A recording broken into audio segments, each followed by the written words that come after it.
Всем привет, дорогие друзья! Вы находитесь на моем творческом, скажем так, канальчике, в общем проекте Gapa Project.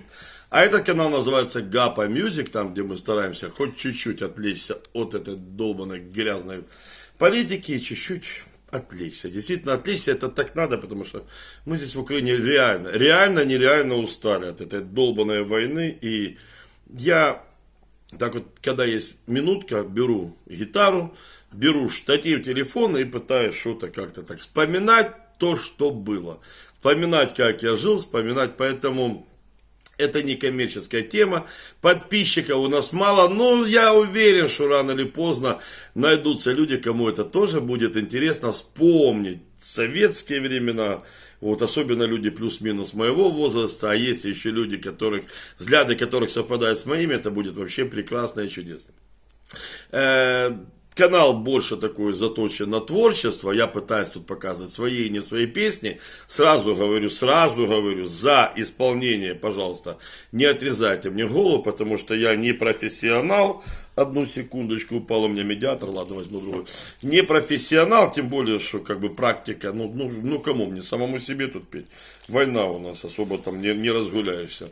Вот, ну как могу, так и показываю. Поэтому здесь, пожалуйста, просьба строго не судить. Итак, мы застряли, по-моему, в предыдущем выпуске, в году это к 85-м. И, наверное, где-то там еще чуть-чуть мы с вами потанцуем. 85-й год я тогда начал учиться на гитаре. Меня сосед Толик потихоньку давал какие-то там первые уроки. И да, и для меня это был, на тот момент это был образ жизни. Это было что-то, меня это как-то перевернуло, накрыло. Просто чтобы не было лентяем, а занимался дальше. Может быть, да. Я показывал бы здесь то, что показываю, намного лучше. Вот. В 85-м году был фестиваль молодежи и студентов в Москве. Об этом говорили, приезжали делегации, в Киеве даже были какие-то, тут люди было очень много иностранцев, было такое праздничное настроение, так немножечко так фирма здесь как-то присутствовала на территории Советского Союза. И, наверное, где-то в 85 году я услышал первый раз слово «Битлз». Наверное, да, что есть что-то такое, что битломаны, битлы, Битлз, это что-то такое из космоса было. Для меня звучала такая песенка, такая уличная, дворовая, народная. Потому что, реально, про то, что происходило за границей, реально, мы жили только слухами, знаете, очень много чего мы, скажем так, где-то услышали, очень часто оказывалось неправда. Люди выдумали какие-то легенды, потому что мы знали, что существует какая-то другая жизнь. Объективно говоря, мне там, как ребенку, что мне там надо было? Плюс в том, что когда ты не знаешь там какой-то там другой, хорошей, более лучшей жизни, то в принципе и это устраивает. Поэтому, знали, что там что-то там поинтереснее люди одеваются, та же самая музыка. Всегда удивлялись, почему западные спортсмены очень во многих видах спорта выступают лучше, чем советские. То есть, какую-то иномарку, когда увидели, это была большая редкость. Но это было не то, что там раз в месяц, может быть, раз в год иномарка какая-то. Ого! То есть, жвачки те же. Там ходили легенды про заграницу, про другую жизнь, в том числе и про музыку. Битлз, да. Была такая уличная песня там про Битлов. Сейчас попробую, как ее вспомнить. В Ливерпуле на вокзале в черных пиджаках 4 фраера стояли с гитарами в руках. И все их любят, и все их знают, это битляки. И он, и я, и он, и я, и он, и я, и ты. Где-то так, сейчас, может быть, там не с точностью ее показал. Короче, да, Битлз, что такое Битлз? Нам показывают, Лещенко с Кобзоном. Вот, там, в лучшем случае, самоцветы, веселые ребята, это в лучшем случае, какие-то Битлз. Знали, что существуют такие. Вот, и ходили легенды, там у меня ребята внизу, соседи подо мной, Олег и Слава, они учились, была она и сейчас осталась, 129-я школа, в 129-й школе Она считалась на левом берегу Киева самой битломанской. Там даже ансамбль был, который играли песни Битлз. И ребята там все, там реально все были помешаны на Битлз. Как-то так вот. Очаг битломании был в 129-й школе. Эти пацаны учились там. И вот как бы вот, да, рассказывали, вот там вот, да, там Джон Леннон первый раз услышал, там Пол Маккартни. Даже никогда их не видели. Первый раз музыку группы Битлз я услышал, опять же, музыку группы Битлз я услышал, но это был не Битлз. Вот, тоже Саня, сосед, купил пластинку, фирма Мелодия выпустила пластинку под названием Stars on 45. Это диск был, не маленькая пластинка, не гибкая, а Stars on 45. Там, где какие-то голландцы, кажется, исполняли попурри на тему песен Битлз. Вот целая сторона, они шпарили без остановки в современной дисковой обработке. Там «Обляди, обляда, да-да-да-да». И мы приходили и слушали. Для нас на тот момент это, ну как бы, за неимением альтернативы, это был Битлз. Потом вот уже пацаны, которые вот Слава Олег, он постарше, там какие-то первые записи они начали приносить. Ну, ничего себе. И мы, я помню, даже собирались вот у Олега и Славы, и тоже вот Санек мой сосед, с которым мы самую первую песню написали, и просто слушали Битлз, и дурачились, имитировали там битлы. Каждый был кем-то. Олег был похож на Джона Леннона. Тут он даже и сейчас на него похож. Меня назначили Джорджем Харрисоном. Саня был Пол Маккартни. Саня тоже, кстати, похож на Пол Маккартни. И Славка был. И вот мы сидели, играли. У пацанов был магнитофон. Это не у каждого был магнитофон. Играли Битлз, и мы сидели там, дурачились. Вот так вот, да. Так что действительно, вот мое знакомство с музыкой, оно вот как у более старших там, музыкантов, более известных, почти все один в один говорят, Битлз на меня повлияли. И на меня тоже можно сказать, что в какой-то большой мере повлияли Битлз. Вот у меня были уже какие-то черно-белые фотографии. Про индустрию продаж фотографий я потом расскажу уже, наверное, в следующем видео, да, как мы вообще познавали эту информацию. Да, это отдельная история. У меня уже были фотки Битлз, но я еще, вот, Битлз, по большому счету, еще и не слышал. Вот первый раз, вот Олег, по-моему, привело какую-то там запись, и никто же не знал никакого года, ни это. Английский язык тоже никто не знал. Я немецкий в школе учил. Потом уже, когда, как бы я понял, что мне нужен английский, это был 8 или 9 класс, я попросил, чтобы меня перевели в группу английского. Нет, советская школа запрещает все, заканчивай немецкий. Немецкий язык заканчивай. Вот так вот оно и было. Ну и, конечно же, да, конечно же, английский язык мы не знали. Тяжелый урок тогда еще не добрался до нас. А вот «Машина времени», да, она уже звучала где-то уже там все больше и больше на той же лавочке, под каким-то там костром, где-то кто-то магнитофончик включал, какие-то записи. Когда «Машина времени» звучала, там весь, я лично останавливался, замирал, там хоть половиной уха, но я должен был услышать голос Макаревича. Это было круто и так далее. И, по-моему, первую песню, которую я начал играть «Машина времени», это была песня «Костер», которая была тогда, во-первых, безумно популярна. И она мне безумно нравилась. Да, она и сейчас крутая. Она и сейчас крутая, поэтому давайте попробуем, может быть, ее и я спою.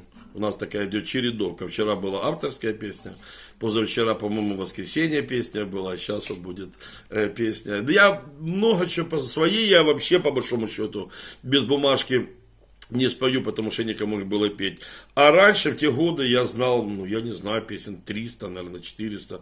И «Машину времени» я всю знал наизусть. Там «Битлз», я помню, что были такие бумажки, мы переписывали, были переводы на русский язык, там, господи, «Леди Мадонна», «Дети спросят вас», как концы с концами сводятся. У нас ходили слухи про то, что Битлз, они ж там, их там гоняют за границей, потому что они за мир, они вот поддерживают Советского Союза, что Битлз хотели в Советский Союз, но их не пустили. В общем, ой, сколько там всего было. Поэтому да, а если английский текст, так обязательно русскими буквами.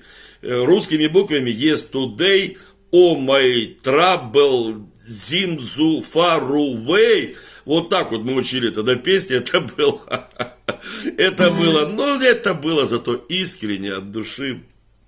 Может быть некачественно, но честно. И иногда бывает супер вылизано, супер качественно, супер профессионально сделано, оно же видно, что это фальшь. А иногда бывает так, что где-то кульгаешь, перепрыгиваешь, но это делается от души, оно больше заходит. Поэтому почему я затеял этот канал? Потому что, действительно, это же было самое золотое время. Поэтому давайте попробуем вспомнить песню «Костер», «Машины времени» и... Сейчас.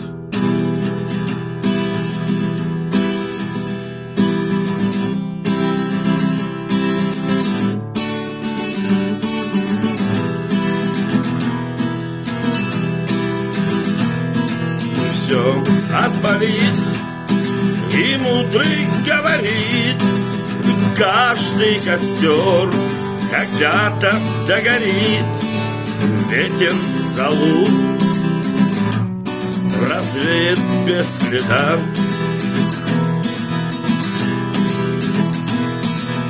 но до тех пор, пока огонь горит, каждый его по-своему хранит. И если беда, и если холода, раз ночь длина, жгут едва-едва, и берегут и силы, и дрова, зря не шумят и не портят лес. Но иногда найдется вдруг чудак, этот чудак все сделает не так, и его костер зовется до небес.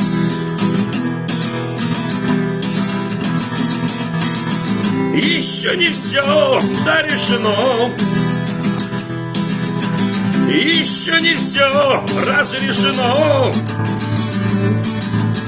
еще не все погасли краски дня, еще не жаль огня, и Бог хранит меня.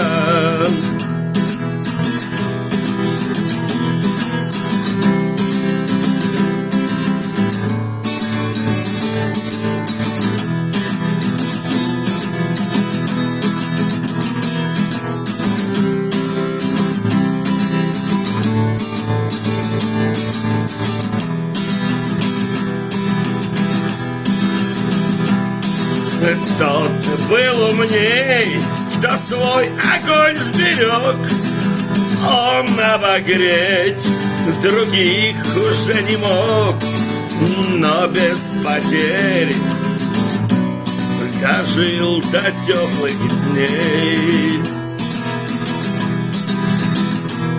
А ты был неправ и все спалил за час, и через час большой огонь угас, но в этот час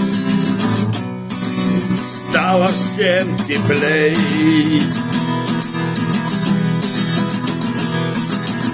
Еще не все дорешено, еще не все разрешено, еще не все погасли краски дня, еще не жаль огня, и Бог хранит меня.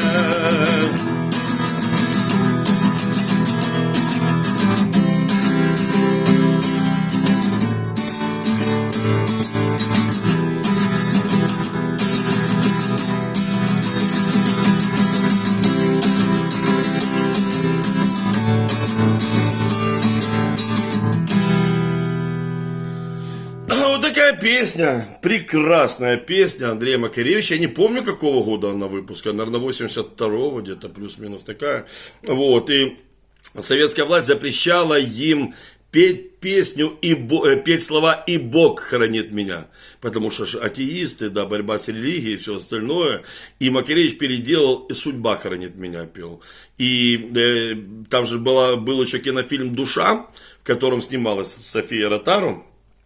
А «Машина времени» вроде бы снималась, как София Ротару играла звезду, а «Машина времени» вроде бы как играла ансамбль, который ее сопровождает, да.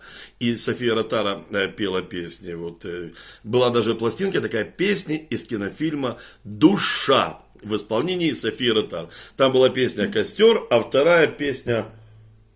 забыл. Забыл, две песни было. Вот. А Макаревича вообще я увидел после Битлз фотографию. Ходили слухи, что он кучерявый. Но я не мог как-то понять. Говорят, кучерявый, как Валерий Леонтьев.